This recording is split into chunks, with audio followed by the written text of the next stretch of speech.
प्रणाम सभी साथियों को, सादर अभिवादन। मैं अयोध्या की धरती से आपका बेटा, आपका भाई, सेवक पवन पांडे आज बहुत दिनों बाद लाइव आने का अवसर मिला है। कुछ महत्वपूर्ण मुद्दों पर आप सभी लोगों से, महत्वपूर्ण बिंदुओं पर आपसे बात करने के लिए लाइव आया हूं और अपने सभी साथियों से जो लाइव में मेरा सहयोग कर रहे हैं, जो मुझसे जुड़ रहे हैं, ज्यादा से ज्यादा अगर मेरी बात से सहमत हो, मेरी बात ठीक लगे तो उसको शेयर करें और इस सच्चाई को जन जन तक पहुंचना भी चाहिए। सभी साथी जुड़ रहे हैं, सभी का अभिवादन है, सभी को प्रणाम है।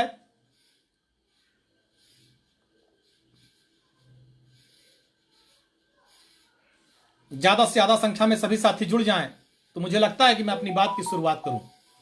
सबसे पहले तो आज बहुत ही इस समय पवित्र दिन चल रहे हैं, नवरात्रि का शुभ दिन चल रहा है। मैं आप सभी को, सभी हिंदुस्तान, अपने देशवासियों को, सभी उत्तर प्रदेश के वासियों को, अपने अयोध्या वासियों को नवरात्रि की ढेर सारी बधाई और शुभकामनाएं देता हूं और मां भगवती से प्रार्थना करता हूं कि आपके घर में, परिवार में तरक्की आए, खुशहाली आए, आप सभी लोग आगे बढ़े। मां भगवती की कृपा आप सभी के परिवार में बनी रहे, ऐसी मेरी मंगल कामना मां भगवती से प्रार्थना है। दूसरी तरफ रमजान का भी पवित्र महीना चल रहा है, इबादत का महीना चल रहा है। कल से रमजान के पवित्र महीने की शुरुआत हुई है। हमारे मुस्लिम भाई रोजा रख रहे हैं, दुआएं कर रहे हैं, नमाज पढ़ रहे हैं। हम उनको भी इस रमजान के पवित्र महीने की ढेर सारी बधाई और शुभकामनाएं देते हैं। और एक सुखद संयोग है, जो हिंदुस्तान की गंगा जमनी तहजीब है, प्यार, मोहब्बत और भाईचारा है, यह उसका एक सुखद संयोग है कि नवरात्रि भी चल रही है और रमजान भी चल रहा है। हम दोनों की ढेर सारी बधाई और शुभकामनाएं देते हैं और चाहते हैं कि हमारा मुल्क, हमारा देश, हमारा समाज, हमारा क्षेत्र, हमारा अयोध्या ऐसे ही प्यार, मोहब्बत, भाईचारे से हर त्योहार को मिलजुल कर बनाए और हमारा ये देश, हमारा प्रदेश अखंड भारत के रूप में स्थापित हो। प्यार, मोहब्बत, एकता, भाईचारा स्थापित हो। और जो प्यार के दुश्मन है, मोहब्बत के दुश्मन है, भाईचारा के दुश्मन है, जो भाई को भाई से जुदा करने वाले हैं, जातियों को बांटने वाले लोग हैं, इनके मुंह पर एक करारा तमाचा हो। साथियों, मैंने जो आज लाइव किया है, उस लाइव का मेन उद्देश्य यह है कि अखबारों से लेकर चैनलों तक भारतीय जनता पार्टी की सरकार और योगी आदित्यनाथ जी की सरकार के 6 वर्ष पूरे हुए। विज्ञापनों का भंडार है, ऐसा राम राज्य आया है चैनलों और अखबारों में। चैनलों और अखबारों में ऐसा राम राज्य है, 6 साल पूरे होने पर ऐसा लग रहा है जैसे कि पूरा प्रदेश के ऐसे हालात इन्होंने बना दिए, पूरा राम राज्य ले आए। ऐसा राज्य कभी था ही नहीं। मीडिया में जिस तरह से, अखबारों में विज्ञापन के बल पर, पैसे के बल पर जिस तरह से दिखाया और लिखा जा रहा है, लेकिन जमीन और धरती पर पूरा उससे उलट है, पूरा झूठ है। मैं इस बात को आज अपने इस लाइव के माध्यम से कह रहा हूं। बेबसी, लाचारी, बेरोजगारी, भुखमरी, अराजकता, गुंडागर्दी, महंगाई, झूठ, फरेब और अवैध बुलडोजर चलाने के 6 साल पूरे हुए हैं, जिसकी बधाई मैं भारतीय जनता पार्टी की सरकार को इस अयोध्या की धरती से देना चाहता हूं। और मैं इस पूरी बात से पूरी तरह सहमत हूं कि आजादी के बाद लोकतंत्र की हत्या जिस तरह से भारतीय जनता पार्टी की सरकार ने किया है, सड़क पर नंगा नाच किया है, इस तरह से लोकतंत्र की हत्या, संविधान की हत्या और कानून का उल्लंघन किसी सरकार ने नहीं किया होगा। इन 6 सालों में जो काम भारतीय जनता पार्टी की सरकार ने किया है, यह मैं पूरी मजबूती से इस बात को कहना चाहता हूं। 6 साल की क्या उपलब्धि है? 6 साल की उपलब्धि क्या है? नौजवान के हाथ में कटोरा, यह इनकी उपलब्धि है। अवैध रूप से बुलडोजर चलाना, यह इनकी उपलब्धि है। मकानों को गिरा देना, यह इनकी उपलब्धि है। कस्टोडियल डेथ में नंबर 1 होना, यह भारतीय जनता पार्टी की उपलब्धि है। गरीब मासूमों के घर पर बुलडोजर चलाना, यह इनकी उपलब्धि है। अभी कानपुर में ब्राह्मण परिवार का गरीब परिवार जल गया, जल के मां बेटी खत्म हो गई, यह भारतीय जनता पार्टी की उपलब्धि है। भारतीय जनता पार्टी के नेता भाषण देते थे चुनाव के समय, भाजपा की सरकार आएगी, महंगाई खत्म कर देंगे। आज जितने लोग लाइव पर जुड़े हैं, जितने लोग मेरी आवाज सुन रहे हैं, हमारा सवाल है, जरा जवाब दीजिए, पूछिए भारतीय जनता पार्टी के नेताओं से। आज जो 6 साल पूरे होने पर ढिढोरा पीट रहे हैं, बड़े बड़े विज्ञापन छपवा रहे हैं, बड़े बड़े महिमा गान कर रहे हैं, जरा जवाब दें, सिलेंडर कितने का है? क्या सिलेंडर सस्ता हो गया? भारतीय जनता पार्टी की सरकार बनने के बाद क्या सिलेंडर सस्ता हो गया? भारतीय जनता पार्टी की सरकार बनने के बाद क्या पेट्रोल और डीजल सस्ता हो गया? भारतीय जनता पार्टी की सरकार बनने के बाद क्या सब्जी सस्ती हो गई? भारतीय जनता पार्टी की सरकार बनने के बाद क्या ईंटा गिट्टी मोरंग बालू सरिया सस्ता हो गया? एक चीज बताइए जो भारतीय जनता पार्टी की सरकार बनने के बाद सस्ती हुई हो। केवल महंगाई की मार, हर तरफ महंगाई की मार। यह है भारतीय जनता पार्टी की सरकार। और भारतीय जनता पार्टी की सरकार में जुमले देकर, झूठ बोलकर, महंगाई बढ़ाकर केवल उत्तर प्रदेश की जनता 6 साल ठगी गई, छली गई, लूटी गई। यह उपलब्धि है भारतीय जनता पार्टी की सरकार की, माननीय योगी आदित्यनाथ जी की सरकार की, जिसको मैं कहना चाहता हूं। क्या रहा है 6 सालों में? 6 सालों में, पिछले 5 साल में कितनी हत्याएं हुई हैं, कितने फेक एनकाउंटर हुए हैं, कितने फर्जी मुकदमे दर्ज हुए हैं, कितने लोगों की प्रताड़ना हुई है। अगर रिकॉर्ड उठाकर देखे जाएं तो पूरी अराजकता की भट्टी में झोंक दिया था भारतीय जनता पार्टी की सरकार ने उत्तर प्रदेश को। और आज भी वो क्रम जारी है, मुझे कहने में कोई गुरेज नहीं है, आज भी वो क्रम लगातार जारी है। पूरा उत्तर प्रदेश ठगा जा रहा है, छला जा रहा है, लूटा जा रहा है। और अभी सदन में, वाह भाई वाह, सदन में जिस तरह से माननीय मुख्यमंत्री जी, कितना झूठ, 46 में 56 एसडीएम। आज तक हमारे राष्ट्रीय अध्यक्ष माननीय नेता विरोधी दल अखिलेश यादव जी ने सवाल किया और कहा था कि माननीय मुख्यमंत्री योगी आदित्यनाथ जी, आप जिस 46 में 56 एसडीएम की बात कर रहे हैं, आप उस सूची को फ्लोर पर रख दीजिए, फ्लोर पर रख दीजिए, सदन के पटल पर रख दीजिए। लेकिन उत्तर प्रदेश के माननीय मुख्यमंत्री बाबा योगी आदित्यनाथ जी ने उस 46 में 56 एसडीएम की सूची आज तक नहीं दी। आप सोचिए, जिस प्रदेश का मुख्यमंत्री सदन में झूठ बोलता हो, सदन की गरिमा को तार तार करता हो, सदन को गुमराह करता हो, और आज वो बात कर रहे हैं 6 साल की तरक्की के, 6 साल की उन्नति के, 6 साल की प्रगति के। इन्वेस्टर समिट हुई, कई बार हुई investor summit Bharatiya Janata party की सरकार में उत्तर प्रदेश में। कई लाख करोड़ लाने की बात की गई कि कई लाख करोड़ जो है पूरा उत्तर प्रदेश में आ गया और उत्तर प्रदेश का विकास, कई फैक्ट्रियां लग गईं। जो भी साथी हमारे इस पर लाइव पर जुड़े हैं, हमारा सवाल है, पिछली बार भी इन्वेस्टर समिट हुई थी, ढेर सारे लोग आए थे। Global investors summit 35 lakh crore का निवेश करने की बात उत्तर प्रदेश के माननीय मुख्यमंत्री जी ने कही है। 35 लाख करोड़ रुपए का निवेश ये उत्तर प्रदेश में ला रहे हैं। जब ये पिछले 5 साल का इनका कार्यकाल था, तब भी इन्होंने इस बात सबमिट किया था और बड़े बड़े उद्योगपति आए थे। जरा इस बात का जवाब दे दें कि पिछले 5 साल में कितने कारखाने लगे। भारतीय जनता पार्टी के नेताओं को इस बात का जवाब देना चाहिए कि पिछले 5 साल में कितने कारखाने लगे, कितने उद्योग लगे, कितने लोगों को नौकरियां दी गई, कितने बड़े कल उद्योगपतियों ने आकर उत्तर प्रदेश में निवेश किया। इस बात का जवाब भारतीय जनता पार्टी की सरकार को देना चाहिए। और सबसे बड़ा सवाल, जब ये सबमिट करते हैं, देश से विदेश से बड़े उद्योगपतियों को बुलाते हैं, तो क्या दिखाते हैं? ये वही दिखाते हैं जो आदरणीय अखिलेश यादव जी ने उत्तर प्रदेश का मुख्यमंत्री रहते हुए बनाया था। अगर ये कान्हा स्टेडियम दिखाते हैं तो अखिलेश जी ने बनाया, अगर ये सड़क दिखाते हैं तो अखिलेश जी ने बनाया, अगर ये जनेश्वर मिश्रा पार्क लोहिया पार्क दिखाते हैं, अखिलेश जी ने बनाया, अगर ये लोक भवन दिखाते हैं तो अखिलेश जी ने बनाया। जितने भी बड़े काम, मेट्रो दिखाते हैं, मेट्रो अखिलेश जी ने बनाई। लखनऊ में बता दें बाबा जी, कैंसर इंस्टीट्यूट दिखाते हैं, अखिलेश जी ने बनाया। मेदांता अखिलेश जी ने बनाया। लुलु मॉल समाजवादी पार्टी की सरकार में बना। बाबा जी एक चीज बता दें, उत्तर प्रदेश और भारतीय जनता पार्टी की सरकार एक चीज बता दे कि जिसको इन्होंने बनाया हो और इन्वेस्टर समिट में जो बाहरी लोग, बड़े पूंजीपति, उद्योगपति आए, उनको दिखाया। और दूसरी बात, अडानी जी पूरे देश का पैसा खा गए। भाई मैं तो कहूंगा, दोस्ती हो तो ऐसी हो, पूरा देश एक तरफ, दोस्त एक तरफ, देश डूब जाए, देश कंगाल हो जाए, देश तबाह हो जाए, लेकिन दोस्त के लिए आज पूरी भारतीय जनता पार्टी, जिसके जहाज से पूरी भारतीय जनता पार्टी चलकर रोड मांगती है, जिसके चंदे से भारतीय जनता पार्टी चुनाव लड़ती है, आज पूरी भारतीय जनता पार्टी पूरी ईमानदारी से अडानी के साथ खड़ी है। देश एक तरफ है और भारतीय जनता पार्टी के लिए अडानी एक तरफ है। यह उपलब्धि है 6 सालों की भारतीय जनता पार्टी की सरकार की, जो मैं कहना चाहता हूं।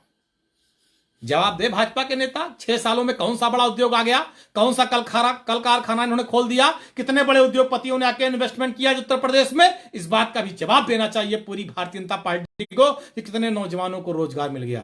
लेकिन क्या है भैया, चैनल, अखबार, मीडिया पूरा सब विज्ञापन। अगर विज्ञापन नहीं देंगे चैनल नहीं चलेगा, विज्ञापन सरकार नहीं देगी अखबार नहीं चलेगा, तो जो विज्ञापन देगा उसकी तो वाहवाही चरण वंदना करनी, और वो लगातार जारी है। पूरा राम राज्य अखबार और विज्ञापन के बल पर पूरा उत्तर प्रदेश में दिखाया जा रहा है।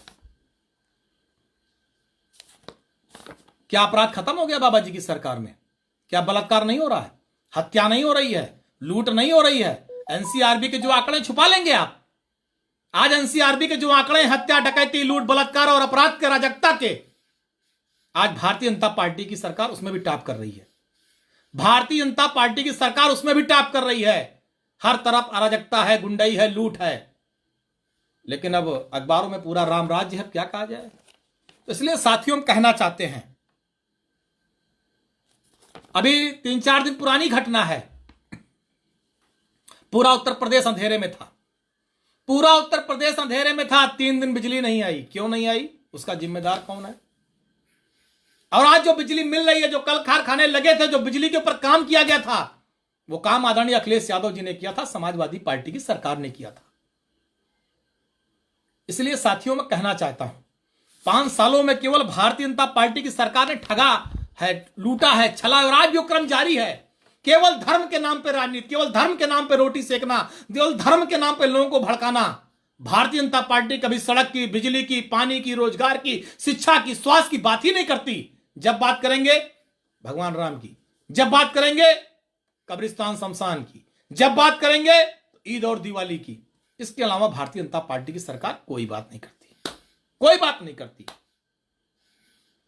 इसलिए साथियों हम कहना चाहते हैं, समाजवादी पार्टी विकास के खिलाफ नहीं है, लेकिन आज अयोध्या में जिस तरह से बुलडोजर चला, क्या व्यापारियों को सही मुआवजा दिया गया? आज 14 कोसी 5 कोसी परिक्रमा का जो चौड़ीकरण की बात हो रही है, समाजवादी पार्टी ने तो एक्सप्रेस वे बनाया, समाजवादी पार्टी ने बड़ी बड़ी सड़कें बनाई, और राष्ट्रीय अध्यक्ष जी ने जब लखनऊ आगरा एक्सप्रेस वे बनाया, सर की रेट बढ़ाया, 4 गुना ज्यादा मुआवजा दिया। हम आज भी कहना चाहते हैं भारतीय जनता पार्टी की सरकार से, आप चौड़ी सड़कें बनाइए, हम स्वागत कर रहे हैं, आप एक्सप्रेस वे बनाइए, हम स्वागत कर रहे हैं, लेकिन किसानों को, व्यापारियों को, जिनके मकान, दुकान, जमीन जा रही है, आप सर्किट रेट बढ़ाकर 6 गुना मुआवजा दीजिए, जिनके उनके परिवार का भी जीवन यापन हो सके और उनका परिवार भी तरक्की के रास्ते पर चल सके, ये हम कहना चाहते हैं। लेकिन आज भारतीय जनता पार्टी की सरकार केवल लूट, गुंडाई के बल पर, अराजकता के बल पर, अधिकारियों के डंडा, पुलिस के मुकदमे के बल पर लोगों की जमीन, मकान, दुकान ले रही है, और मुआवजे के नाम पर ठेंगा है, केवल छला और ठगा जा रहा है। 14 कोसी 5 कोसी परिक्रमा मार्ग के नाम पर भी वही हाल है। इसलिए मैं कहना चाहता हूं कि किसानों का, व्यापारियों का उत्पीड़न मत करिए, आप विकास करिए, हम आपके साथ खड़े हैं। कोई खड़ा हो ना खड़ा हो, मैं ईमानदारी से कह रहा हूं, मैं अयोध्या की धरती से पूरी ईमानदारी से आपका स्वागत करूंगा, लेकिन उन व्यापारियों को सही मुआवजा दे दीजिए, किसानों को सही मुआवजा दे दीजिए, दुकानदारों को सही मुआवजा दे दीजिए। उसके बाद आप उनकी जमीन, मकान, दुकान ले लीजिए, जिससे कि अलग भी कहीं जाकर वो अपना मकान, दुकान बना सकें, अपना कारोबार चला सकें, अपने माता पिता की दवाई का इंतजाम कर सकें, अपने बच्चों की फीस का इंतजाम कर सकें, अपनी बिटिया के हाथ पीले करने की व्यवस्था कर सकें। इतने सारे इंतजाम आप कर दीजिए, उसके बाद मकान, दुकान, जमीन ले लीजिए, हमें कोई आपत्ति नहीं। आपको अच्छी सड़क बनाइए, चौड़ी सड़क बनाइए, अयोध्या की धरती से पवन पांडे आपका स्वागत करेगा, अभिनंदन करेगा। इस बात को मैं कहना चाहता हूं। स्वास्थ्य का क्या हाल है? उछल कूद में कोई कमी नहीं, डिप्टी सीएम है, पूरा जितना उछल कूद कर सकते हैं पूरे प्रदेश के अस्पताल, मेडिकल कॉलेज में सब कर रहे हैं। एक्सपायरी दवाइयों का एक जखीरा पकड़ा गया था, क्या कार्रवाई हुई? आज भी डॉक्टर बाहर से दवाई लिख रहे हैं, क्या कार्रवाई हुई? अस्पतालों में अवैध रूप से पैसा वसूला जा रहा है, क्या कार्रवाई हुई? उछल कूद में कोई कमी नहीं, लेकिन स्वास्थ्य विभाग भी भगवान भरोसे चल रहा है। जो स्थिति वो किसी छुपी नहीं है, पूरा उत्तर प्रदेश इस बारे में जान रहा है क्या हाल है। एम्बुलेंस में डीजल खत्म है, तेल खत्म है, उसका इंजन सीज हो गया है। मेडिकल कॉलेजों की क्या दुर्दशा है वो किसी से छुपी नहीं है। इसलिए हम कहना चाहते हैं, स्वास्थ्य, शिक्षा, चिकित्सा, गड्ढा भर रहे थे पीडब्ल्यूडी मंत्री, आज पीडब्ल्यूडी विभाग पूरा अराजकता की, लूट की भेंट चढ़ा हुआ है। ढेर सारी सड़कें, हर बार ऐलान होता है गड्ढा मुक्त कर देंगे, गड्ढा मुक्त कर देंगे, गड्ढा मुक्त इस डेट तक कर देंगे, लेकिन गड्ढा युक्त करने में कोई कमी भारतीय जनता पार्टी की सरकार में नहीं है। ढेर सारी सड़कें गड्ढे से भरी पड़ी हैं, लोगों की गाड़ियों के टायर हिल जा रहे हैं, लेकिन गड्ढे भारतीय जनता पार्टी की सरकार नहीं भर पा रही है। इसलिए हम कहना चाहते हैं आज जो स्थितियां हैं, जो परिस्थितियां हैं, बहुत खराब हैं। और किया क्या भारतीय जनता पार्टी की सरकार ने? भारतीय जनता पार्टी की सरकार ने यह किया कि जो अखिलेश यादव जी ने काम किया था, जो उस योजना का नाम रखा था, उसका नाम भारतीय जनता पार्टी की सरकार ने बदल दिया। और उसके बाद पूरी भाजपा की सरकार ने फीता काट दिया। नाम बदला, फीता काटा, यही इनकी 6 साल की उपलब्धि, और इनकी कोई उपलब्धि नहीं है। भारतीय जनता पार्टी सरकार की उपलब्धि केवल यही है कि श्री अखिलेश यादव के किए गए कामों का फीता काटा, श्री अखिलेश यादव की किए गए योजनाओं का नाम बदल दिया। उसके अलावा इन्होंने कुछ नहीं किया, केवल झूठ बोला, उत्तर प्रदेश की जनता को ठगा और छला। साण, जब अभी विधानसभा का चुनाव था तो देश के प्रधानमंत्री से लेकर और मुख्यमंत्री तक सड़क से साण हटाने की योजना बता रहे थे कि हमारी सरकार बन जाएगी, सड़क पर कोई साण नहीं दिखाई पड़ेगा। आज साण सड़क पर गाड़ी तोड़ दे रहे हैं, आज साण सड़क पर एक्सीडेंट का पर्याय बन गए हैं, आज साण किसानों की जान ले रहे हैं। यह है उत्तर प्रदेश, यह है भारतीय जनता पार्टी की सरकार, और यह है भारतीय जनता पार्टी की उपलब्धि। तो किस मुद्दे पे बात की जाए? स्वास्थ्य के मुद्दे पे आप फेल, शिक्षा में आप फेल, रोजगार में आप फेल, सड़क में आप फेल, सिंचाई में आप फेल। आप आगे किस में हैं? सबमिट आपने की, सबमिट में भी पता लगा लूट हुई है कुछ, उसमें भी घोटाला हुआ है। अभी धीरे धीरे वो सब भी खुल जाएगा। 3 दिन बिजली आई नहीं, बिजली विभाग की क्या स्थिति है, क्या चल रहा है, आपके मंत्री के अधिकारी नहीं सुनता, अधिकारी की मंत्री नहीं सुनता, बड़ा वहां भी घालमेल है। तो पूरा उत्तर प्रदेश को अराजकता के उसमें ढकेलने में आपने कोई काम नहीं किया। बाकी हां, इतना जरूर कहूंगा कि पूरी भारतीय जनता पार्टी की सरकार अडानी की जय जयकार कर रही है। यह एक बड़ी उपलब्धि है 6 सालों में। जिसके जहाज से आपने वोट मांगा, जिसके चंदे से आपने चुनाव लड़ा, उसकी जय जयकार में पूरी ईमानदारी निष्ठा से पूरी भारतीय जनता पार्टी लगी है। इसमें कोई दो राय नहीं, यह भारतीय जनता पार्टी की एक बड़ी उपलब्धि है। इसको मैं स्वीकार करता हूं, इसे मुझे कहने में कोई गुरेज नहीं है। तो साथियों, मैंने अपनी बात कही और मैं अपनी बात पे कायम हूं कि पिछले 6 सालों में भारतीय जनता पार्टी की सरकार में केवल हमारी अयोध्या तो ठगी छली लूटी जा ही रही है। हर तरफ बुलडोजर चल रहा है, मुआवजे के नाम पे कुछ है नहीं, किसान परेशान, नौजवान परेशान, व्यापारी परेशान। और वही हाल पूरे उत्तर प्रदेश में है। ठोंक दो, बुलडोजर चला दो, एक अराजकता का माहौल पूरी भारतीय जनता पार्टी की सरकार ने पैदा कर रखा। नौजवानों के रोजगार के नाम पे कुछ है नहीं, अब तो सब कुछ संविदा पे है। बड़ा दुर्भाग्य है। आदमी पढ़ेगा लिखेगा, BBA, MBA, MSc, BSc, MCom, PhD करेगा, उसके बाद जिंदगी भर संविदा पे रहेगा। कोई परमानेंट नौकरी नहीं, सब कुछ संविदा पे। आज आदमी की जिंदगी, आज नौजवानों छात्रों की जिंदगी को भारतीय जनता पार्टी की सरकार ने संविदा पे ला दिया है, केवल संविदा पे, परमानेंट नौकरी नहीं। यह भी एक दुर्भाग्य है। और संविदा, यह भारतीय जनता पार्टी सरकार की उपलब्धि है। शिक्षक परेशान है, कर्मचारी परेशान है, सबका उत्पीड़न भारतीय जनता पार्टी की सरकार में हो रहा है। इसलिए मेरे साथियों, जो भी मुझसे लाइव जुड़े हैं, मेरी आवाज को शेयर करिए, ज्यादा से ज्यादा आवाज मेरी पहुंचाइए, मेरा सहयोग करिए। और आने वाले समय में आदरणीय अखिलेश यादव जी के साथ मजबूती से खड़े होइए, उनके दोनों हाथों को मजबूत करिए, समाजवादी पार्टी की सरकार बनाइए। 2024 के लोकसभा चुनाव में ज्यादा से ज्यादा समाजवादी पार्टी के सांसद जिताकर इस जुल्मी, अत्याचारी, महंगाई लाने वाली, बेरोजगारी लाने वाली, भ्रष्टाचार फैलाने वाली भारतीय जनता पार्टी की सरकार को हटाइए। आज थाने लूट का अड्डा, अस्पताल लूट का अड्डा, तहसील लूट का अड्डा, हर जगह भ्रष्टाचार। और बताते हैं कि बाबा जी की सरकार में भ्रष्टाचार है ही नहीं है। कहीं चले जाइए, जितना रुपया जेब में होगा, जब तक वो सारा रुपया निकल नहीं जाएगा, तब तक आप लौट के अपने घर नहीं आएंगे। यह है भ्रष्टाचार का आलम भारतीय जनता पार्टी की सरकार में। तो हे भाजपा के नेताओं, आपको ये भ्रष्टाचार, आपको ये लूट, आपको ये महंगाई, आपको यह अराजकता, आपका यह अवैध बुलडोजर, इसके 6 साल आपको ही मुबारक हो। उत्तर प्रदेश की जनता और हम सारे लोग आपके इस जो अखबारों में बड़े बड़े विज्ञापन छपे हैं, चैनलों में, इसका पुरजोर विरोध करते हैं। और उत्तर प्रदेश की जनता जो आज आपका दंश झेल रही है महंगाई का, भ्रष्टाचार का, आने वाले समय में इसका जरूर जवाब देगी। जय हिंद, जय भारत, जय समाजवाद। आप सभी ने जो मुझसे लाइव से जुड़े सभी साथियों का आभार हृदय से बहुत बहुत धन्यवाद।